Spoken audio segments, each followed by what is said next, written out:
Una niñera pobre arriesga su vida por el hijo de su jefa millonaria, sin saber que un pequeño detalle en su muñeca estaba a punto de desenterrar un secreto que cambiaría sus destinos para siempre. Lo que estás por presenciar no es solo un acto de heroísmo, es un milagro tejido con los hilos del pasado, una revelación tan increíble que te hará cuestionar si las casualidades realmente existen. ¿Alguna vez has sentido que Dios te envía una señal en el momento más oscuro? Una prueba disfrazada de bendición. Esta historia te demostrará que la fe mueve montañas y que las almas están conectadas de formas misteriosas. Si crees en el poder de la oración y en los milagros que nos cambian la vida, te invito a que te quedes hasta el final y seas testigo de cómo la bondad puede romper las barreras más frías. Demuestra que tu corazón está abierto a recibir bendiciones suscribiéndote ahora mismo a este canal, dejando un amén en los comentarios y activando esa campanita para que no te pierdas ninguna de las historias que Dios nos permite contarte. Tu apoyo es la luz que nos guía para seguir compartiendo estos testimonios de fe y esperanza con el mundo. La escena se congela en el corazón de Polanco, uno de los barrios más exclusivos de la Ciudad de México. El sol de la tarde baña el asfalto del Parque Lincoln, pero el calor no logra derretir la frialdad que emana de Sofía Alcázar, una CEO implacable que cierra un trato millonario por teléfono. A pocos metros, la risa inocente de su hijo Mateo, de 6 años, es un eco lejano, un sonido que ella apenas registra, ahogado por las cifras y las cláusulas. De repente el caos irrumpe en esa burbuja de indiferencia. El chirrido ensordecedor de los neumáticos de un auto de lujo, un grito ahogado, y el golpe seco de un cuerpo contra el pavimento. El teléfono de última generación se estrella contra el suelo, su pantalla rota reflejando un mundo que se ha detenido. Pero no fue el accidente lo que paralizó el alma de Sofía. Fue ver a Lucía, la humilde niñera, en el suelo, herida, pero abrazando protectoramente a su hijo. Y en la muñeca de la joven, una simple pulsera de hilos de colores, idéntica a una que ella misma tejió 15 años atrás, desató un torbellino de culpa y un recuerdo que había intentado enterrar bajo capas de éxito y dinero. ¿Qué secreto ocultaba ese modesto adorno? Prepárate, porque la respuesta es tan devastadora y milagrosa que te dejará sin aliento. Sofía Alcázar, a sus 42 años, era menos una mujer, y más un concepto, una marca forjada en el acero de las expectativas y el concreto de la empresa familiar. Como CEO de Alcázar Inmobiliaria, su nombre era sinónimo de poder en los círculos más exclusivos de la Ciudad de México, una figura casi mítica, que movía los hilos del desarrollo urbano desde su oficina panorámica en el corazón de Polanco. Su apariencia era un estudio de control absoluto. Trajes de diseñador que funcionaban como armadura, un peinado impecable que no admitía ni un solo cabello fuera de lugar, y una expresión tan neutral que parecía esculpida en mármol.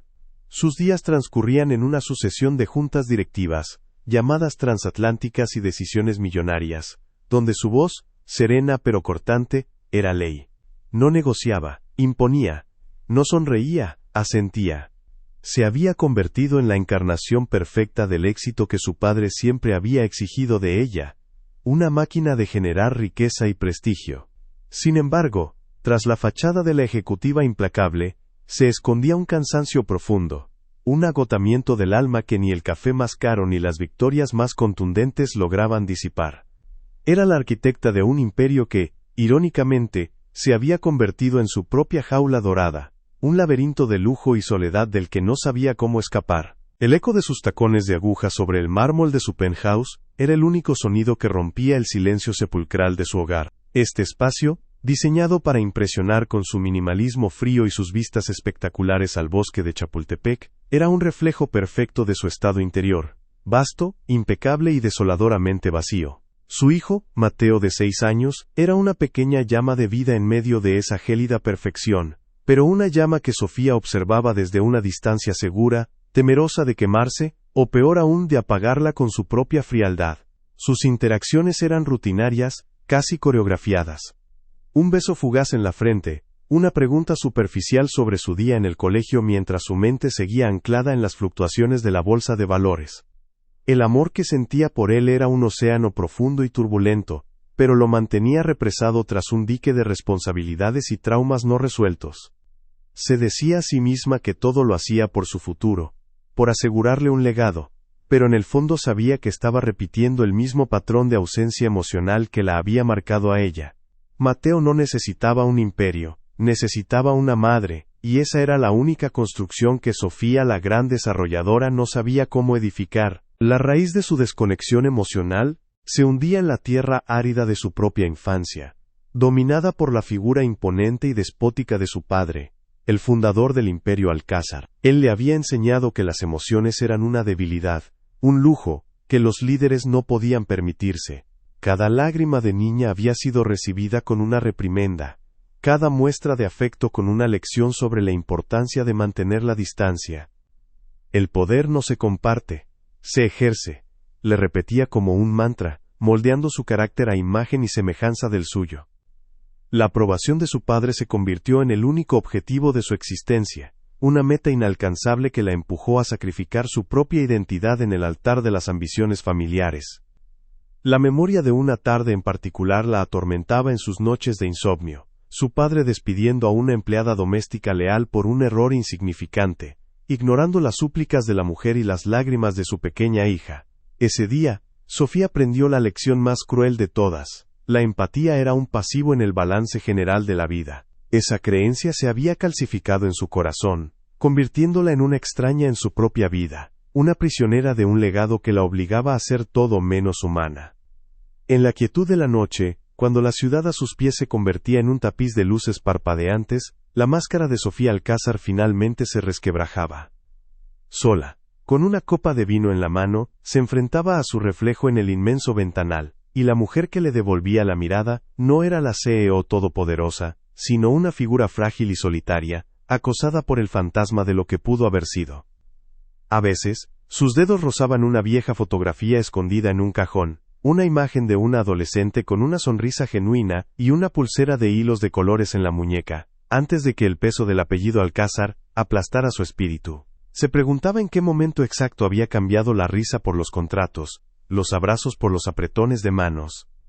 Un vacío existencial la carcomía por dentro, una sensación punzante de que, a pesar de tenerlo todo, no tenía absolutamente nada que importara de verdad. Este era su secreto más oscuro, la vulnerabilidad que ocultaba con tanto esmero, bajo capas de seda y acero. Era una bomba de tiempo emocional, esperando el detonante que la hiciera estallar, un evento que la obligara a confrontar la devastadora verdad de su vida, y la desconexión con lo único que realmente importaba, su propio corazón, y el de su hijo. Fue en una tarde gris, de esas en que el cielo de la Ciudad de México parece un lienzo de concreto a juego con el alma de Sofía Alcázar, cuando Lucía Méndez cruzó por primera vez el umbral del penthouse en Polanco. Su llegada fue un susurro en medio del silencio monumental del lugar. Había viajado más de 2 horas desde Ecatepec, un universo de distancia no solo en kilómetros sino en realidades. El aire acondicionado del vestíbulo la golpeó con una frialdad que calaba más que el clima, un preludio del ambiente que la esperaba. Sofía la observó desde su sofá de diseño italiano, un objeto más en su colección de cosas perfectas y sin vida. Analizó a Lucía con la misma mirada calculadora con la que evaluaba un plano arquitectónico. Ropa sencilla, limpia pero con el inconfundible sello del uso constante. Unos zapatos que delataban largas caminatas y esperas en el transporte público. Y una postura de humilde expectativa. Para Sofía, Lucía era solo una candidata más, una potencial solución a un problema logístico llamado Mateo. No vio a la joven estudiante de enfermería, ni a la hija que sostenía a su madre enferma. Vio una pieza intercambiable en el engranaje de su vida perfectamente controlada, sin sospechar que esa pieza estaba a punto de desmantelar toda su existencia. La entrevista fue un ejercicio de poder y distancia. Sofía disparaba preguntas como si fueran directrices corporativas, esperando respuestas eficientes y sumisas. ¿Tiene experiencia? ¿Entiende la confidencialidad? ¿Puede trabajar horas extras sin previo aviso? Su voz era monocorde, desprovista de cualquier calidez, diseñada para intimidar y establecer jerarquías desde el primer segundo. Lucía, sin embargo, respondió a cada pregunta con una serenidad que desconcertó a la ejecutiva. No había nerviosismo en su voz, sino una honestidad tranquila y una firmeza que no provenía de la arrogancia, sino de una profunda autoconciencia. Sus ojos, de un color miel que parecía contener toda la luz que faltaba en aquel apartamento, se encontraron con los de Sofía sin vacilar. Por un instante, la máscara de Sofía se resquebrajó. Vio en aquella mirada, no la súplica de una empleada desesperada, sino la dignidad de un ser humano completo, una mujer joven que, a pesar de no tener nada, parecía poseer una riqueza interior que ella, con todos sus millones, no podía ni empezar a comprender. Fue una sensación fugaz, un incómodo destello de humanidad que Sofía se apresuró a extinguir, atribuyéndolo al cansancio de un día largo y lleno de negociaciones hostiles. El verdadero encuentro, el que sembró la semilla del cambio, no fue entre la jefa y la candidata, sino entre la cuidadora y el niño. En medio de una pregunta sobre horarios, Mateo, de 6 años, apareció en el umbral del salón, una pequeña figura solitaria, sosteniendo un dinosaurio de plástico. Su presencia fue una interrupción en el guión de Sofía, quien frunció el ceño con apenas perceptible molestia. Mateo, estoy ocupada, dijo, y sus palabras cayeron como fragmentos de hielo en la habitación. Pero Lucía no vio una interrupción, vio a un niño buscando a su madre. Su rostro se transformó, la seriedad de la entrevista se disolvió, y una sonrisa genuina, cálida y luminosa iluminó sus facciones. Se arrodilló instintivamente, poniéndose a la altura del pequeño, un gesto que a Sofía nunca se le habría ocurrido. Hola campeón. ¿Ese es un tiranosaurio Rex? Preguntó con una voz suave que parecía acariciar el aire. Mateo, que normalmente era tímido con los extraños, dio un paso adelante, atraído por esa calidez inexplicable. Fue en ese momento, al extender su mano para mostrarle el juguete, que la pulsera de hilos de colores en la muñeca de Lucía captó la luz. Sofía la notó, pero solo como un detalle insignificante, un adorno infantil que confirmaba el abismo social entre ellas. La decisión fue tomada en ese preciso instante, aunque Sofía se convenciera a sí misma de que se basaba en las referencias impecables de Lucía. La verdad era que había presenciado algo que el dinero no podía comprar. Una conexión humana instantánea y pura. Contrató a Lucía no con la cabeza, sino con un impulso visceral que provenía de lo más profundo de su vacío existencial. Vio en la interacción de Lucía con Mateo, un bálsamo para una herida que ni siquiera sabía que tenía tan abierta. Al darle el trabajo, Sofía creía estar simplemente llenando una vacante, asegurándose de que su hijo estuviera en buenas manos mientras ella continuaba construyendo su imperio. No podía saber que en realidad, estaba abriendo la puerta no a una empleada, sino a su propio pasado, a un fantasma de bondad que había intentado olvidar. La llegada de Lucía a esa casa no fue solo el comienzo de un contrato laboral, fue el primer movimiento de una pieza en el tablero del destino, una intervención divina que había puesto en marcha un milagro silencioso, uno que estaba a punto de estallar de la forma más trágica y redentora imaginable, recordándole que las almas están unidas por hilos invisibles mucho más fuertes que el acero y el concreto. La rutina, esa fortaleza de acero y cristal que Sofía había construido meticulosamente a lo largo de los años, se hizo añicos en una fracción de segundo. Sucedió en el Parque Lincoln, bajo un sol que de repente pareció glacial. Mientras Sofía cerraba un acuerdo de 20 millones de pesos por teléfono, su voz era un instrumento de precisión, afilada y desprovista de emoción, su atención completamente absorbida por las cláusulas y los porcentajes. A pocos metros, Lucía y Mateo reían, inmersos en el universo simple y perfecto de una pelota roja que rebotaba sobre el césped. Sofía les lanzó una mirada cargada de impaciencia, un gesto mudo que ordenaba celeridad, que les recordaba que su tiempo era valioso, medido en transacciones y no en juegos.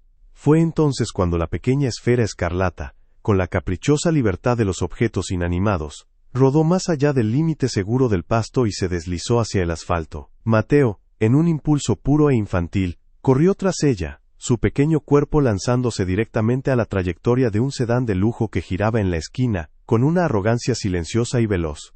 El mundo de Sofía, hasta ese momento un modelo de control predecible, estaba a punto de colapsar bajo el peso de una tragedia inminente, que ella misma había ignorado por estar demasiado ocupada conquistándolo. El tiempo se distorsionó con acento agudo. Cada instante se estiró hasta convertirse en una eternidad insoportable. Sofía vio el peligro, no como un evento, sino como una pintura en cámara lenta. Vio el destello del sol en el parabrisas del coche, el rostro despreocupado del conductor, la pequeña figura de su hijo a punto de ser borrada del lienzo de su vida, pero antes de que un grito pudiera formarse en su garganta, una sombra se movió con una velocidad que desafiaba la lógica. Lucía no dudó, no calculó, no pensó. Su cuerpo reaccionó a un mandato más profundo, una orden dictada por el corazón. Se lanzó como una flecha, sus pies apenas rozando el suelo, y con un empujón desesperado y certero, arrojó a Mateo de vuelta a la seguridad del césped. El precio de ese acto heroico fue instantáneo y brutal. El chirrido de los neumáticos fue el grito de agonía del caucho sobre el asfalto, seguido por el golpe sordo y nauseabundo del metal contra la carne. Lucía cayó, su cuerpo girando en un ángulo antinatural, antes de estrellarse contra el pavimento. El teléfono de última generación se deslizó de la mano inerte de Sofía, su pantalla de cristal líquido estallando en 1000 pedazos al tocar el suelo, un perfecto y desolador reflejo del estado en que había quedado el alma de la ejecutiva. El pánico fue una ola helada que la ahogó, un terror primordial que disolvió años de compostura forzada. Sofía corrió, sus tacones de diseñador hundiéndose torpemente en la tierra, su mente un torbellino de imágenes espantosas. El miedo por su hijo era una bestia que le desgarraba el pecho, pero al llegar a la escena, lo que vio la paralizó de una forma completamente distinta. Mateo estaba llorando, aterrorizado, pero ileso, envuelto en los brazos protectores de Lucía. La niñera yacía en el suelo, con el rostro contraído por un dolor agudo, su brazo claramente herido, pero su prioridad seguía siendo el niño, a quien aferraba contra su pecho como un escudo humano. En ese instante, la armadura de Sofía Alcázar se desintegró. Por primera vez en décadas, no vio a una empleada, a una pieza en el tablero de su vida, sino a un ser humano, que había ofrecido su propia vida para salvar lo único que ella realmente amaba. La frialdad se evaporó, reemplazada por una vulnerabilidad tan abrumadora que sus piernas cedieron. Cayó de rodillas junto a ellos, ignorando por completo al conductor que balbuceaba disculpas, y una sola pregunta quebrada escapó de sus labios. ¿Estás bien? Su mundo, con sus reglas y jerarquías, había dejado de existir.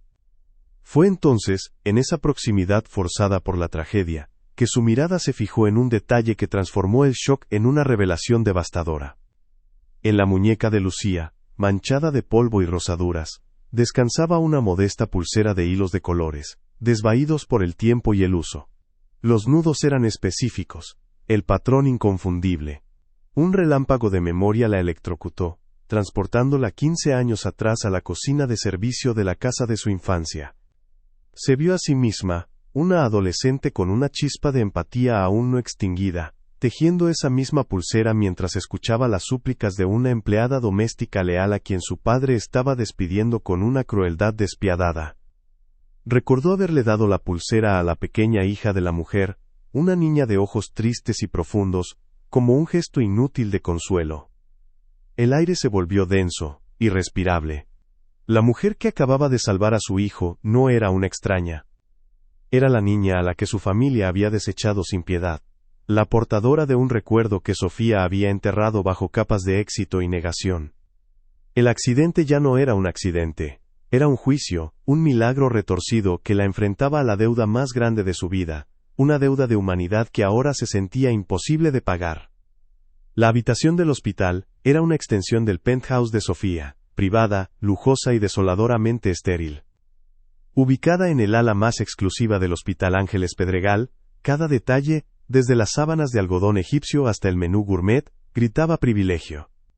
Sofía había orquestado la mejor atención médica posible con la eficiencia de una operación militar, movilizando a los mejores especialistas con solo unas cuantas llamadas. Sin embargo, toda esa demostración de poder se sentía hueca, una barrera más entre ella y la joven que yacía en la cama. Cada vez que intentaba acercarse, una ola de vergüenza la paralizaba. En el rostro pálido de Lucía, no solo veía a la salvadora de su hijo, sino también el fantasma de la niña a la que su familia le había arrebatado la estabilidad. Quería hablar, confesar, pedir un perdón que sentía que no merecía, pero las palabras se convertían en ceniza en su boca. Desde su perspectiva, Lucía observaba todo con una mezcla de gratitud y una profunda desconfianza. Esta repentina avalancha de generosidad por parte de una mujer que hasta ayer la trataba con fría indiferencia era desconcertante. Se sentía atrapada en una jaula de oro, una deuda impagable que la asfixiaba, sospechando que esta amabilidad era solo otra forma de control, una manera de limpiar una conciencia manchada no solo por el accidente, sino por pecados mucho más antiguos. El conflicto se materializó en una llamada telefónica que cortó el aire aséptico del hospital como un bisturí oxidado. Era su padre, don Ricardo Alcázar, y su voz, un trueno de furia contenida, estalló a través del altavoz. No preguntó por Mateo. No mostró una pizca de preocupación. Su ira estaba dirigida enteramente a la debilidad de Sofía. He oído que has montado un circo por una simple sirvienta, espetó, su desprecio envenenando cada sílaba. Estás manchando el apellido Alcázar con este sentimentalismo ridículo. ¿En qué estabas pensando? A esa gente se le da dinero, se les compra el silencio y se les desecha. No se les instala en suites de lujo. Cada palabra era un golpe, una reafirmación de la brutal filosofía que la había moldeado. Le ordenó que despidiera a Lucía de inmediato, que le diera un cheque y la sacara de sus vidas antes de que se convirtiera en un problema mayor, amenazando con reevaluar su capacidad para dirigir el imperio. Sofía permaneció en silencio, su mano aferrando el teléfono con tanta fuerza que sus nudillos se pusieron blancos. Por primera vez en su vida, la voz de su padre no sonaba como una orden divina, sino como el eco monstruoso de un pasado del que necesitaba escapar desesperadamente. La imagen de Lucía protegiendo a Mateo en el asfalto luchaba contra décadas de adoctrinamiento, un acto de amor puro contra un legado de crueldad, impulsada por una necesidad confusa de reparar lo irreparable. Sofía intentó torpemente acortar la distancia que los separaba. Regresó a la habitación de Lucía armada con los únicos instrumentos de afecto que conocía, objetos caros. Un enorme arreglo de orquídeas exóticas, una caja de chocolates belgas, una bata de seda. Eran ofrendas de paz, pero para Lucía, se sentían como grilletes. Con una cortesía que era más afilada que cualquier grosería, ella rechazó cada regalo. No se moleste, señora. Es demasiado, decía, y la palabra señora construía un muro más alto que cualquier rascacielos de Alcázar Inmobiliaria. Su negativa no era un acto de orgullo, sino de autoprotección. Aceptarlo sería aceptar un lugar en un juego cuyas reglas no entendía. Un juego en el que su familia ya había perdido una vez de forma devastadora.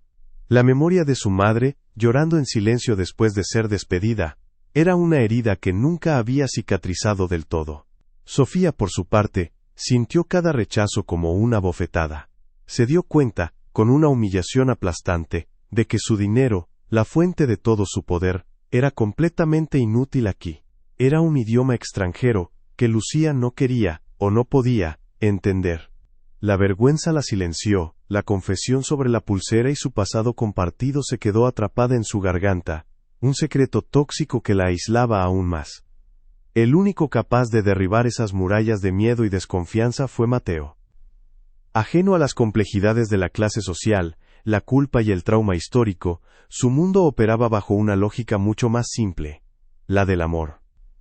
Cuando Sofía lo llevó al hospital, el niño corrió directamente hacia la cama de Lucía, ignorando las vacilantes advertencias de su madre. Con una delicadeza impropia de sus 6 años, abrazó el brazo sano de su niñera y le entregó un tesoro, un dibujo hecho con crayones. En el papel, una figura sonriente con el pelo largo y castaño, claramente Lucía, se interponía entre un coche negro y furioso, y un niño pequeño. Sobre la heroína del dibujo, Mateo había escrito con letras torpes, «Lucy es mi ángel». Ese gesto de pura e inocente gratitud, logró lo que millones de pesos no pudieron. Los ojos de Lucía se llenaron de lágrimas, pero esta vez no eran de dolor ni de miedo, sino de un afecto abrumador y genuino.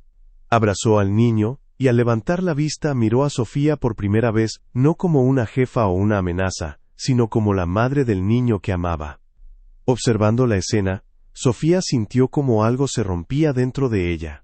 Una única lágrima, caliente y liberadora, escapó de su control y trazó un surco en su máscara de impasibilidad. No era una solución, pero era un comienzo. un frágil puente construido con papel, crayones y el amor incondicional de un niño. El dibujo de Mateo, con su inocencia brutal y su verdad innegable, se convirtió en el catalizador que finalmente resquebrajó la represa emocional de Sofía.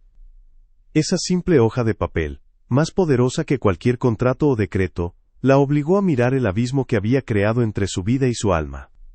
De regreso en su penthouse, ignoró el parpadeo insistente de su teléfono, donde se acumulaban las llamadas furiosas de su padre y las consultas urgentes de su junta directiva.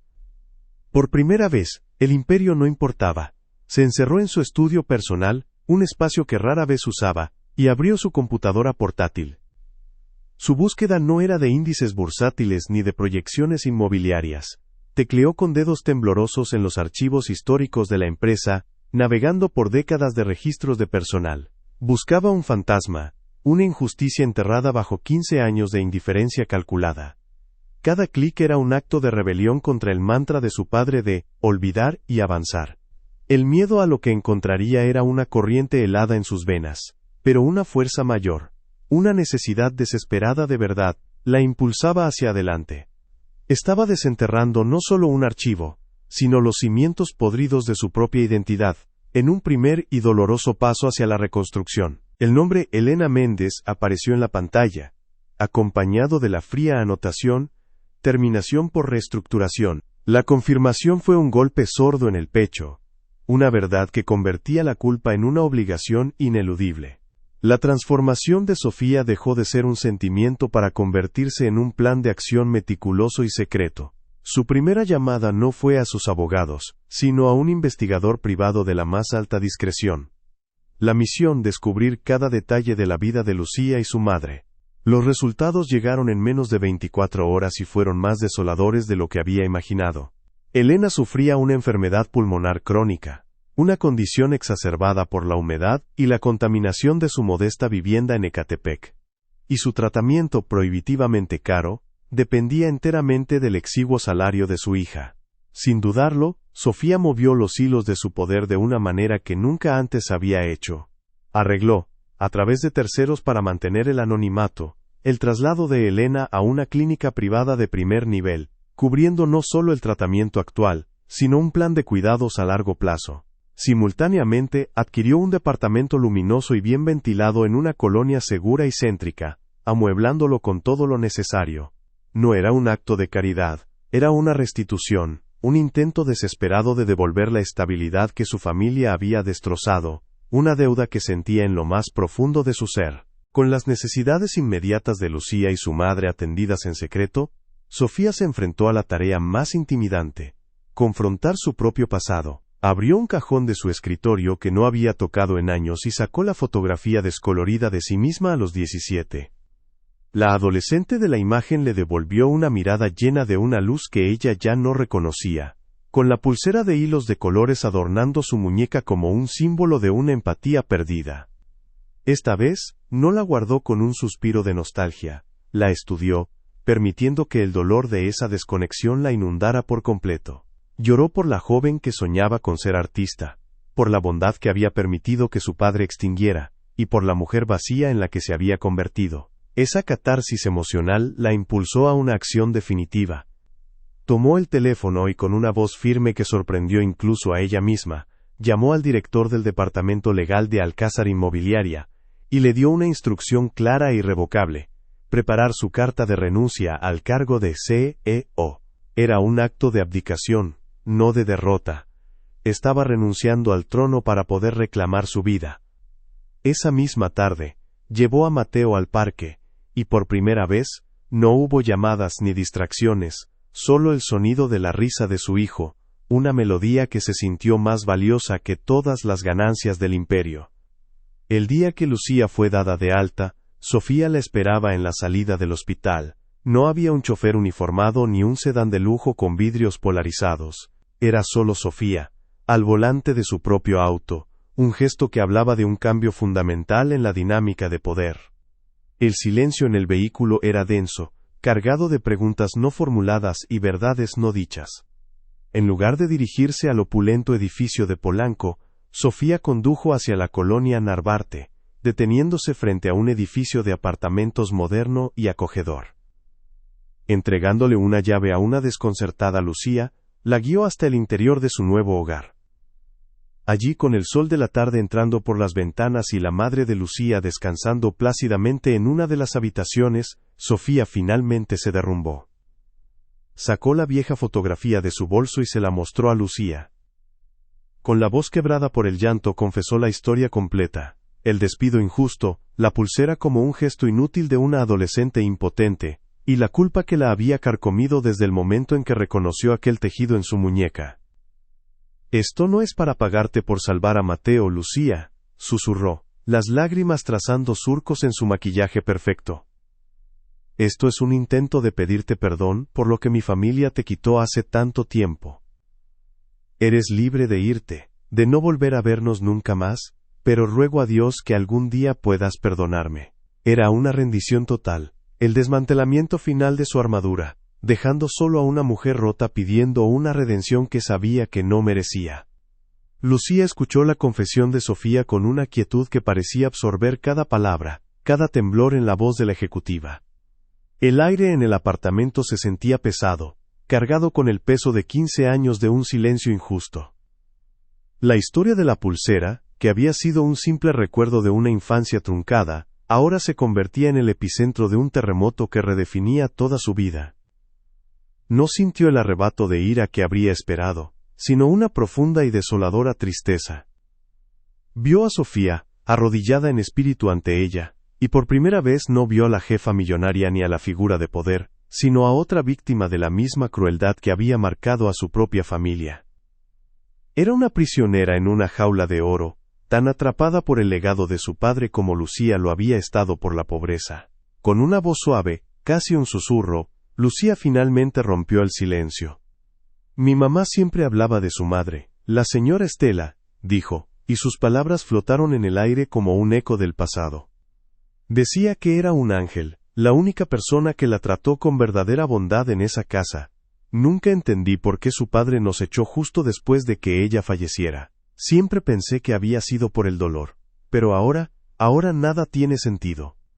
Esa frase, cargada de una inocencia confusa, fue la llave que abrió una puerta mucho más oscura en la memoria de Sofía, una que nunca se había atrevido a tocar. Las palabras de Lucía golpearon a Sofía con la fuerza de una revelación física. La cronología que su padre le había grabado a fuego en la mente se hizo añicos. Él siempre había sostenido que despidió a Elena Méndez por una serie de errores de incompetencia que ocurrieron meses por antes de que la enfermedad de su madre se agravara. Pero Lucía acababa de decir que fue por después . Un sudor frío recorrió la espalda de Sofía. La imagen de su madre en sus últimos meses de vida la asaltó con una claridad dolorosa. Una tristeza profunda. Un aislamiento que Sofía había atribuido a la enfermedad pero que ahora, bajo esta nueva luz, parecía algo más siniestro. ¿Por qué su padre habría despedido a la persona en quien su madre más confiaba en el momento en que más la necesitaba? La inconsistencia era una grieta en la fachada de su pasado, una que amenazaba con derrumbar toda la estructura de su vida. Se volvió hacia Lucía, sus ojos ahora llenos no solo de culpa, sino de una nueva y terrible sospecha. «¿Qué más te contó tu madre sobre mi madre?», preguntó, su voz apenas un hilo. Lucía, notando el cambio en el semblante de Sofía, vaciló antes de responder. «Que mi mamá no era solo una empleada de limpieza. Ella era enfermera titulada. Su madre la contrató para que fuera su cuidadora personal, su confidente». El mundo de Sofía se inclinó sobre su eje, la verdad a punto de emerger de las profundidades. En ese momento, una figura frágil pero de voluntad inquebrantable apareció en el umbral de la sala. Era Elena Méndez, envuelta en una bata, su rostro pálido pero sus ojos ardiendo con la fuerza de una verdad demasiado tiempo reprimida. Había escuchado toda la confesión, el dolor en la voz de Sofía y la confusión en la de su hija. Supo que el momento del silencio había terminado. Apoyándose en el marco de la puerta, su voz, aunque débil por la enfermedad, resonó con una autoridad moral inquebrantable. «No fue por una pulsera, Sofía. Y no fue por incompetencia», dijo, y cada palabra cayó como una sentencia. Tu padre me despidió porque tu madre en su lecho de muerte me hizo su albacea emocional. Me confió sus diarios personales y me hizo prometer que me aseguraría de que tú crecieras conociendo su verdadero espíritu, no la versión que tu padre quería imponer. Elena hizo una pausa, tomando aire. Después de que ella murió, él intentó acercarse a mí de una forma que no era correcta. Cuando lo rechacé, se enfureció. Me acusó de robar las joyas de tu madre, una mentira para desacreditarme. Y me echó a la calle para asegurarse de que su secreto y los diarios de tu madre quedaran enterrados para siempre. No me quitó un trabajo, Sofía. Me quitó la promesa que le hice a tu madre de protegerte. La revelación fue una onda expansiva, que demolió los últimos vestigios del mundo de Sofía. Su padre no era solo un hombre frío y clasista, era un depredador que había profanado la memoria de su propia esposa, y había destruido una familia inocente para ocultar su depravación. El imperio Alcázar no estaba construido sobre cimientos de acero y concreto, sino sobre una mentira podrida. Un sollozo desgarrador, gutural y primario, escapó de lo más profundo de su ser, y se derrumbó en el suelo, completamente rota. El dolor era tan inmenso, tan absoluto, que sentía que la ahogaba. Pero entonces, en medio de esa oscuridad asfixiante, sintió una mano sobre su hombro. Era Lucía. En un giro completo del destino, la joven a la que había intentado compensar ahora, era la que le ofrecía consuelo. Lucía se arrodilló a su lado, sus ojos llenos de una empatía que trascendía el agravio de su propia familia. Vio en el colapso de Sofía un reflejo del mismo dolor y la misma traición que su madre había sufrido en silencio durante años. Ya no eran jefa y empleada, ni benefactora y víctima. Eran dos mujeres, hijas de madres traicionadas por el mismo hombre, unidas por una herida compartida. En ese gesto, en esa mano que ofrecía apoyo en lugar de pedirlo, se forjó un lazo irrompible, una alianza silenciosa para enfrentar al monstruo que había intentado destruirlas a ambas, sembrando la semilla de una justicia que ahora se sentía no solo necesaria, sino inevitable. La confrontación era inevitable, una tormenta que se había estado gestando en los cielos oscuros del orgullo familiar. Don Ricardo Alcázar irrumpió en el penthouse no como un padre preocupado, sino como un general inspeccionando una fortaleza comprometida. Su presencia, alta, imponente y vestida con la armadura de un traje hecho a medida, absorbió todo el aire de la habitación. Encontró a Sofía en el salón principal, sentada en el suelo junto a Lucía, quien, con el brazo aún en cabestrillo, ayudaba a Mateo a construir una torre con bloques de madera. La escena doméstica y tierna fue un insulto para sus ojos. Su voz, un estruendo controlado que había hecho temblar a juntas directivas enteras, cortó el silencio. «Esto es inaceptable, Sofía», espetó, su desprecio dirigido no solo a su hija, sino a la mera existencia de Lucía en su espacio sagrado. «Has convertido mi legado en un circo de sentimentalismo barato. Te advertí que te deshicieras de ella. Esta gente es como una mala hierba. Si le das un poco de agua, te infesta el jardín. Estás poniendo en riesgo el apellido, el imperio, todo lo que te he dado, por una debilidad momentánea, hacia una sirvienta. O la echas ahora mismo, con un cheque que le compre el silencio, o te juro que te arrepentirás de haber desafiado mi autoridad». Cada palabra era un martillazo, un intento de reconstruir los muros de frialdad que Sofía había comenzado a derribar. Mateo, que hasta ese momento estaba concentrado en su torre, sintió la onda expansiva de la crueldad de su abuelo. Vio cómo la sonrisa de Lucía se desvanecía, reemplazada por una máscara de dolor y humillación. Vio cómo su propia madre se encogía, un reflejo condicionado de décadas de intimidación. Pero en el corazón de un niño de 6 años, la lógica es simple y feroz: se protege a quienes se ama. Dejando caer los bloques de madera, se puso de pie con una solemnidad que desmentía su edad. Caminó con pasos decididos, pasando por el costado de la imponente figura de su abuelo, un hombre al que siempre le habían enseñado a obedecer sin cuestionar. Se detuvo directamente frente a Lucía, se dio la vuelta y, con sus pequeños brazos, la rodeó en un abrazo protector. Luego, levantó la barbilla y miró directamente a los ojos helados de don Ricardo. Su voz, aunque infantil, resonó en el silencio sepulcral del penthouse con una autoridad inquebrantable. «No la vas a lastimar», declaró. no como una petición, sino como una orden. Ella no es una sirvienta, ella es mi ángel, ella es mi familia.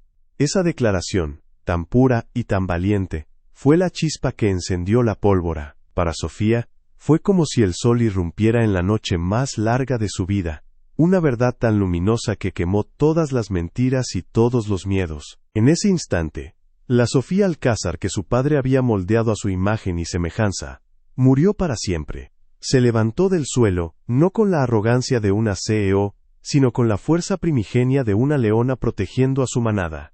Se colocó al lado de su hijo, poniendo una mano firme sobre su hombro, creando una barrera humana e inquebrantable junto a Lucía.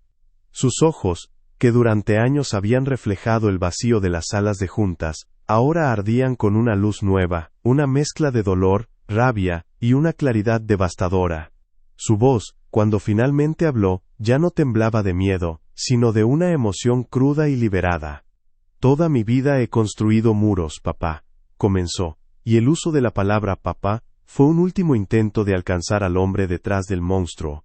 Muros de concreto como los que tú construyes, muros de dinero, de silencio y de soledad. Me enseñaste que el afecto era una transacción y la bondad una debilidad. Pero estabas equivocado. Su mirada se desvió por un segundo hacia Lucía, llena de una gratitud que era casi una oración. Esta mujer, a la que desprecias con tanta facilidad, me enseñó en un solo acto de sacrificio, lo que tu imperio de 40 años nunca pudo. Me enseñó a ser madre. Me recordó como ser humana. Ella sin tener nada, me lo dio todo al salvar lo único que realmente importa. Don Ricardo la miró con una incredulidad que rápidamente se transformó en una furia glacial. La rebelión era el único pecado que no podía perdonar. Así que eliges a esta gente por encima de tu propia sangre, por encima de tu legado, sisió, la amenaza implícita en cada sílaba. Sofía asintió, y por primera vez en su vida, sintió el peso de una corona invisible levantarse de su cabeza. La elección ya no era dolorosa, era su salvación. No estoy eligiendo por encima de mi sangre, estoy eligiendo a mi verdadera familia, respondió, su voz serena y firme. Y si para ser un alcázar tengo que ser como tú, entonces renuncio. Quédate con tu imperio, quédate con tus edificios fríos y tus cuentas bancarias llenas. Quédate con tu soledad. Tomó la mano de Lucía con una delicadeza que sellaba un pacto eterno, y con la otra, apretó la de Mateo. Nosotros nos quedamos con esto. Con el amor, con la lealtad, con la decencia. Sin esperar una respuesta, sin una última mirada atrás, Sofía guió a su nueva y verdadera familia hacia la puerta, dejando a don Ricardo Alcázar solo, un rey todopoderoso en un reino de mármol, derrotado no por un rival de negocios, sino por el poder indestructible de un corazón que finalmente había aprendido a latir en libertad. El clic de la puerta al cerrarse, fue el sonido más dulce que Sofía había escuchado jamás, el sonido de su propia redención. La salida de Sofía, Lucía y Mateo del penthouse no fue un portazo de furia, sino el cierre silencioso y definitivo de un mausoleo. Atrás quedó don Ricardo Alcázar, un titán petrificado en medio de su propio monumento al vacío, su imperio de mármol y cristal de repente convertido en su tumba. La justicia que siguió, no fue una venganza ruidosa, sino una demolición metódica y precisa de su legado de mentiras. Armada con los diarios de su madre, que Elena Méndez había custodiado como una reliquia sagrada durante 15 años, Sofía no buscó destruir la empresa, sino purgarla de su veneno. Con la ayuda de un equipo legal discreto pero implacable, presentó las pruebas irrefutables ante la junta directiva. No solo el acoso que llevó al despido de Elena, sino un patrón de abuso de poder y malversación de fondos para ocultar sus transgresiones. El escándalo fue contenido, pero letal.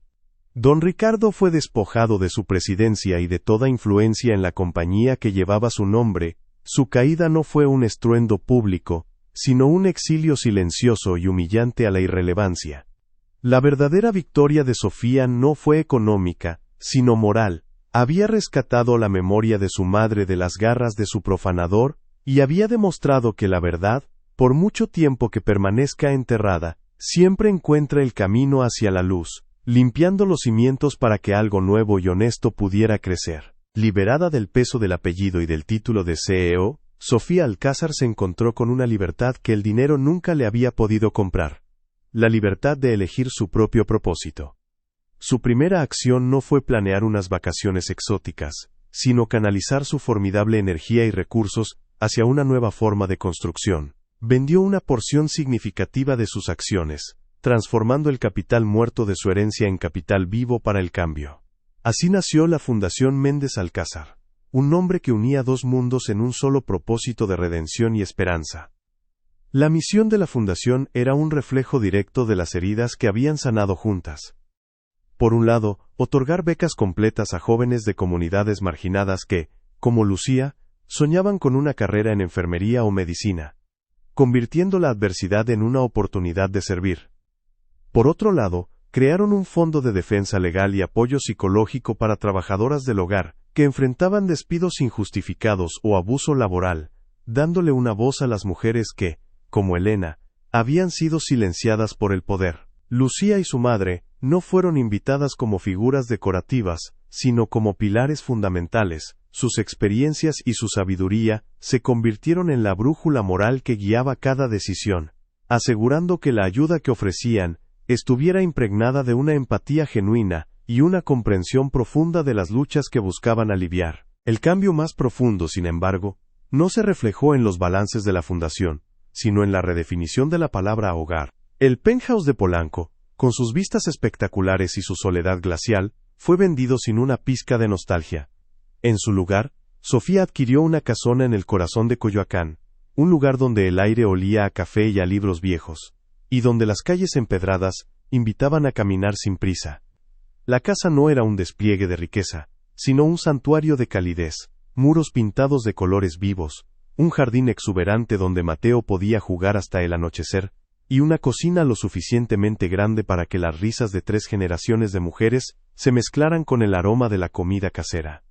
En una ceremonia íntima, rodeadas de flores y la luz dorada de la tarde, Sofía le pidió formalmente a Lucía que fuera la madrina de Mateo, un acto que trascendía la gratitud y sellaba un pacto de hermandad inquebrantable. Elena, con su salud restaurada y su dignidad intacta, se convirtió en la matriarca sabia y amorosa de esta nueva familia, contando historias del pasado que ya no dolían, sino que servían como recordatorio del largo camino que habían recorrido. La recompensa final de Sofía no fue la paz mental, sino la alegría ruidosa y cotidiana de una casa llena, el sonido de los pasos de su hijo corriendo a abrazarla, la certeza de que, por primera vez en su vida, no estaba sola. La justicia que lograron no se limitó a las paredes de su nuevo hogar, se convirtió en una onda expansiva de cambio. La historia de la Fundación Méndez Alcázar, impulsada por la integridad innegable de sus fundadoras, capturó la atención de los medios, no como un escándalo, sino como un poderoso ejemplo de filantropía con alma. Inspiró un debate nacional sobre los derechos laborales de los trabajadores domésticos, llevando a reformas legislativas que ofrecieron mayor protección y seguridad a miles de personas. Lucía, con una elocuencia nacida de la experiencia y no de los libros, se convirtió en una voz influyente, una oradora solicitada que demostraba con su propia vida que el origen de una persona no define su destino. La recompensa más grande para Sofía fue ver el legado que estaban construyendo juntas, uno que no se medía en metros cuadrados ni en cifras de 6 ceros, sino en las vidas transformadas. En cada joven que recibía una beca, en cada madre que ganaba un caso justo, veía el reflejo del sacrificio de Lucía y la resiliencia de Elena. Comprendió que su honestidad y compasión no solo la habían salvado a ella, sino que habían sembrado un jardín de segundas oportunidades, una herencia de bondad que florecería mucho más allá de su propia existencia, demostrando que el gesto más pequeño de amor puede en verdad cambiar el mundo para siempre. 5 años después, el sol baña el Parque Lincoln, con una luz completamente distinta, una que ya no resalta la frialdad del poder, sino la calidez de la comunidad. Hoy no hay tratos millonarios ni llamadas urgentes, hay globos de colores, risas de niños, y el murmullo alegre de una multitud reunida para la inauguración del nuevo centro comunitario de la Fundación Méndez Alcázar. Sofía, ahora con 47 años, ya no lleva la armadura de un traje de diseñador, sino un vestido de lino que se mueve con la brisa, y su sonrisa es la pieza más valiosa de su atuendo. A su lado, Lucía, convertida en una respetada jefa de enfermeras del hospital pediátrico, se dirige al público con una elocuencia que inspira. Su historia personal es el testimonio viviente del poder de una segunda oportunidad. Mateo, ahora un preadolescente de 11 años, mira a su madre y a su madrina, con una admiración que es el verdadero legado de todo lo ocurrido. El imperio de concreto ha sido reemplazado por un imperio de bondad que ha financiado la educación de cientos de jóvenes y defendido a incontables mujeres. De repente Sofía ve a una joven madre sola, luchando por doblar una carriola mientras su bebé llora. Sin dudarlo se acerca, su gesto es instintivo y natural. Le ofrece una mano y una sonrisa tranquilizadora, un acto anónimo y simple que, sin embargo, es la prueba final de su redención. El círculo se ha cerrado, no con el eco de un golpe, sino con el suave murmullo de la ayuda desinteresada, la herencia moral de su madre finalmente reclamada en el mismo lugar donde un milagro disfrazado de tragedia le devolvió el alma. Stowe ESCREVENDOO, bloco 11. *** 1. CTA inicial ***. Pausa suave NA narrazao APO con acento agudo SO gancho inicial. ¿Sientes esa conexión? Es la señal de que esta historia está destinada a tocar tu alma. Si crees que Dios nos pone a prueba para revelar nuestra verdadera fortaleza, únete a nuestra familia de fe ahora mismo. Toca el botón de suscribir, activa esa campanita para que no te pierdas ninguna bendición. Y déjanos un amén en los comentarios, si estás listo para ser testigo de cómo la bondad puede cambiarlo todo. Ahora, regresemos a donde todo comenzó. ***2. CTA final ***. APO con acento agudo, SO epílogo, com música emocional de fondo. El círculo se cerró con un simple acto de bondad, demostrando que la redención es posible. Si esta historia te ha conmovido el corazón, déjanos un like para que esta luz de esperanza llegue a más personas. ¿Crees que una sola persona puede cambiar el destino de otra? Cuéntanos en los comentarios si alguna vez has sido o has recibido a un ángel inesperado en tu vida. Suscríbete y únete a nosotros para seguir compartiendo testimonios que nos recuerdan que la verdadera riqueza no se cuenta en pesos, sino en los lazos que formamos. Porque a veces, un pequeño gesto de humanidad es el milagro más grande de todos.